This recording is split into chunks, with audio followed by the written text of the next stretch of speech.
Olá, muito bom dia a você que nos acompanha aqui na SIC TV. Estamos começando mais um programa Viver Bem. E no programa de hoje iremos falar sobre hipertensão, popularmente conhecida como a pressão alta. A doença nada mais é do que ter a pressão arterial igual ou maior que 14/9. Mas o que isso significa? Fique com a gente que vamos nos informar melhor sobre o assunto e hoje, com isso, te ajudar a viver bem. Para nos ajudar a esclarecer o tema, vamos contar aqui com a ajuda do cardiologista João Roberto Gemelli. Bom dia, doutor. Satisfação em recebê-lo aqui no nosso programa. Bom dia a todos os ouvintes que nos acompanham. E é um prazer falar sobre uma doença tão comum no nosso meio, que é a famosa pressão alta. É isso mesmo. Mas, doutor, antes de conhecermos a proporção da doença, precisamos entender o que é a hipertensão e quais são os seus sintomas. Para o pessoal de casa entender um pouco sobre a doença, fale pra gente o que significa ter a pressão alta. Ok. Pressão alta nada mais é do que ter o número da pressão acima de 140/90. Ou 140 ou 90. Tanto faz uma das duas cifras. Quando chega nesse valor ou aumenta esse valor, você tem pressão alta. Agora não basta uma leitura só. Nós precisamos verificar a pressão várias vezes, em vários horários diferentes.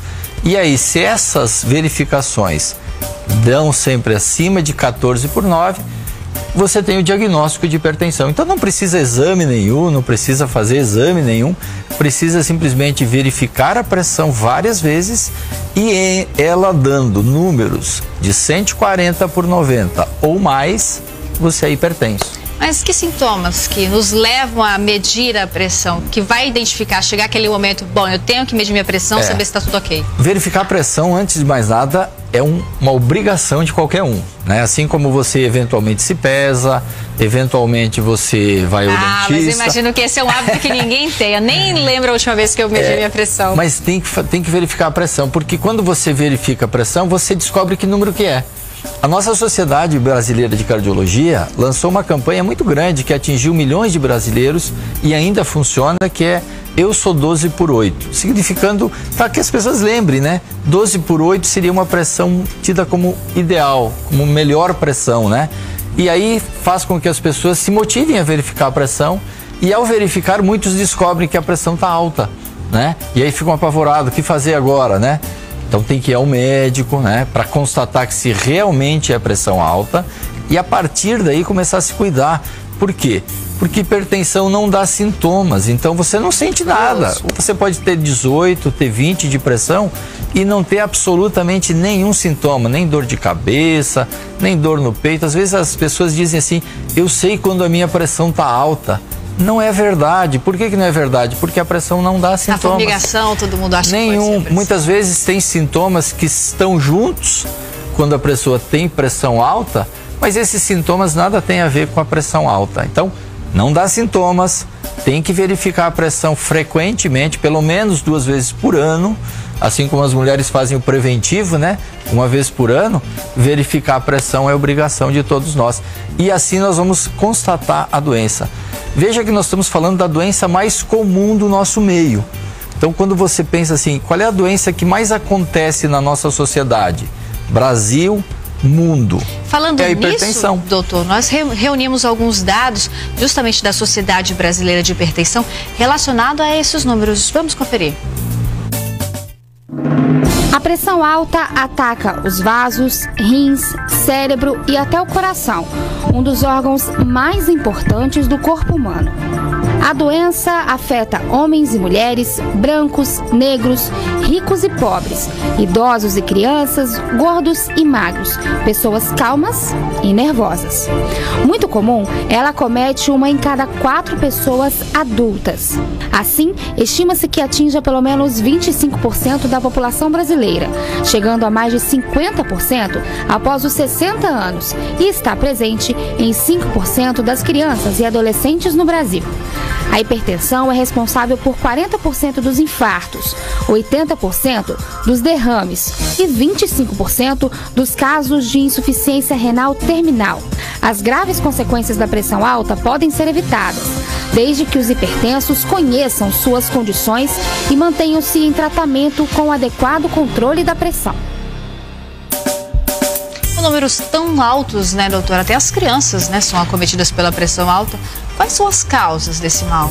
Perfeito. As causas a gente não conhece. Na verdade, quando a gente conhecer a causa da hipertensão, talvez a gente consiga a cura da hipertensão, né? Então, o que a gente sabe é que existem situações que aumentam a chance de a gente desenvolver hipertensão. A principal de todas é a idade. Vocês viram aí que quanto mais eu envelheço, mais chance eu tenho de ser hipertenso. Então, por isso não se cura a hipertensão, né? Porque se ela está vinculada à idade e à medida que eu envelheço eu tenho mais chance de ser hipertenso, eu nunca vou me livrar da doença. As outras causas, como ganho de peso, comida exageradamente salgada, né? Falta de exercícios no dia a dia, né? História familiar, se os pais são hipertensos, tanto o pai e a mãe, os filhos já herdam uma bagagem genética. E daí que já pode ser de mais de 50% criança, né? de chance de ser hipertenso. Então, muitas vezes, se os pais são hipertensos, eles já têm que olhar para o filho e, ao invés de darem a ele batata frita, darem a ele salada e exercício, né? Porque isso vai diminuir a chance desse menino virar hipertenso, muitas vezes cedo da vida, né? E dentro desse diagnóstico da hipertensão, quais as consequências caso ela não seja controlada, né? Podem ser acarretadas várias outras doenças, como vimos na reportagem. Se a gente pegar hoje, só para dar um exemplo, uma pessoa de 45 anos que vai ao consultório médico, identifica-se como hipertenso, e aí tu tem duas opções: ou eu vou cuidar da doença ou eu vou não cuidar da doença. Se você decide não cuidar da doença e ficar se enganando com terapias como berinjela, chuchu, alho, etc., você simplesmente vai abrir mão de 26 anos da sua vida. Então, se você ia morrer lá pelos 80, vamos dizer assim, você encurta 26 anos. Isso é estatística, não é invenção. Ou seja, as pessoas que, em sendo mais jovem, decidem por não cuidar da hipertensão, eles abrem mão de quase 30 anos de vida, né? Ou seja, vão morrer disso que apareceu aí, derrame ou infarto. O tratamento medicamentoso, ele é sempre necessário e deve ser continuado? A coisa funciona assim: no início, quando a gente identifica alguém com pressão alta, os primeiros 6 meses, dependendo dos valores, obviamente, da pressão, a gente tenta um tratamento que a gente chama de não farmacológico, ou seja, sem remédios. E isso envolve 5 atitudes elementares: fazer atividade física, pelo menos 1 hora por dia de exercício aeróbico, que é caminhada, fazer uma redução significativa do sal da dieta, do dia a dia, né? Se o indivíduo estiver acima do peso, perder peso, que são atitudes positivas nessa questão. Diminuir a ingesta de bebidas alcoólicas, né? Porque a gente tem aqui é muito quente, as pessoas tomam bebida alcoólica com muita frequência, né? E isso muitas vezes contribui para o aumento da pressão arterial. E como a nutricionista vai nos mostrar, é aumentar a ingesta de alimentos que contêm potássio, porque o potássio é um elemento que nos ajuda a baixar a pressão arterial. E muitas vezes a gente perde esse foco no tratamento da hipertensão e muitas vezes o indivíduo passa a não comer esses alimentos, e o que acaba não contribuindo. Passada essa primeira fase de 6 meses e a pressão não chegou na meta, ou seja, o que é a meta da pressão? É ter a pressão menor do que 140/90, essa é a meta. Essa questão só interrompendo o senhor um pouco, essa questão do pico da pressão, isso é esporádico no dia a dia, ou a pessoa que tem a pressão alta, essa pressão ela se mantém alta o dia inteiro? Exatamente, a pessoa que é considerada hipertensa é porque na maior parte do tempo, do dia e da noite, a pressão está acima do normal. Não é eventual. Então, por exemplo, se eu estou no trânsito, fico irritado, a minha pressão sobe. Isso não é hipertensão. Hipertensão é quando, na maior parte do dia e da noite, a gente tem a pressão acima do normal. E por isso que esse cuidado deve ser continuado. Exato. E por isso que a verificação da pressão deve ser feita em momentos distintos e várias vezes, para mim concluir que é hipertensão.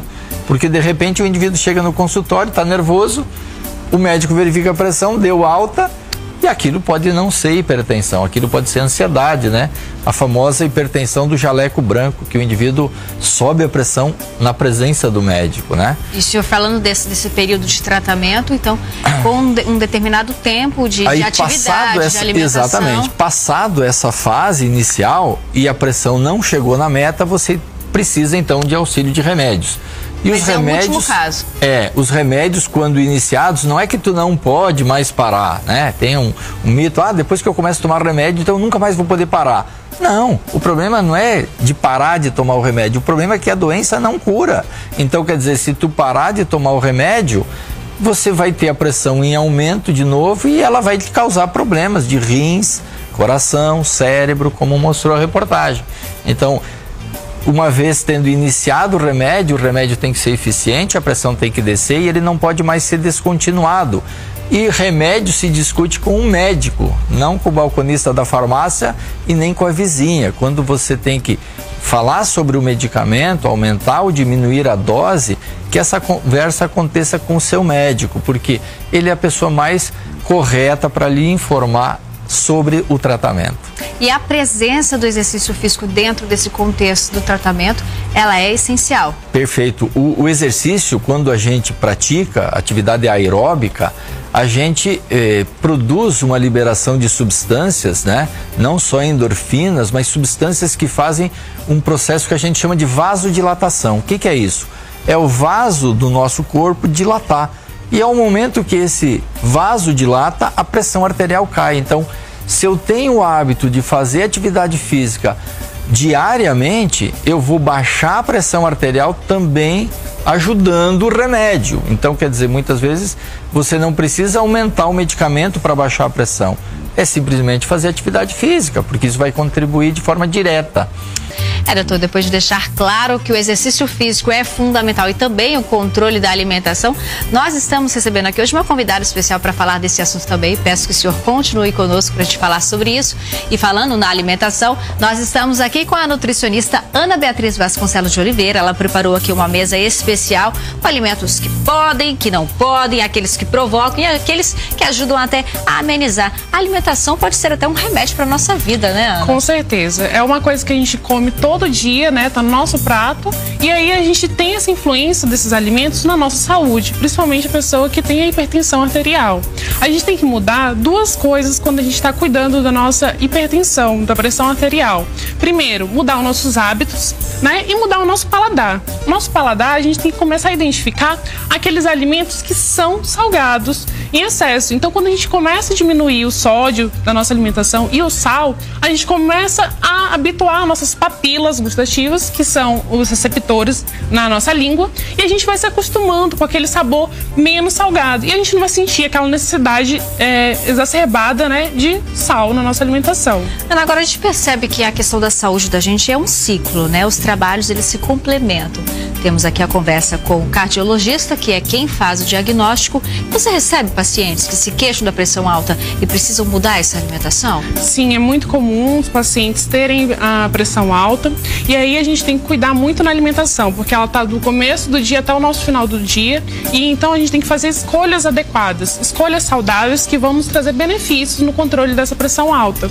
Então, mudando alguns hábitos que estão no nosso dia a dia, e a gente vai mostrar aqui, que a gente consegue fazer esse controle, que é tão importante. E uma coisa complementa a outra também, no sentido de que quando você está buscando controlar a pressão alta, você se alimenta melhor, vai estar fisicamente mais disposto para continuar a prática dos exercícios físicos, né? Isso, exatamente. Então, mudando esses hábitos ruins, tirando os alimentos ruins, né, que devem ser controlados, a gente coloca os alimentos mais saudáveis. Por exemplo, aqui a gente tem alguns alimentos que são muito presentes na nossa alimentação, que está desde o começo, desde o início da faixa etária, né? As pessoas costumam muito levar à mesa salsicha, o molho de tomate pronto, industrializado, né? Os conservas.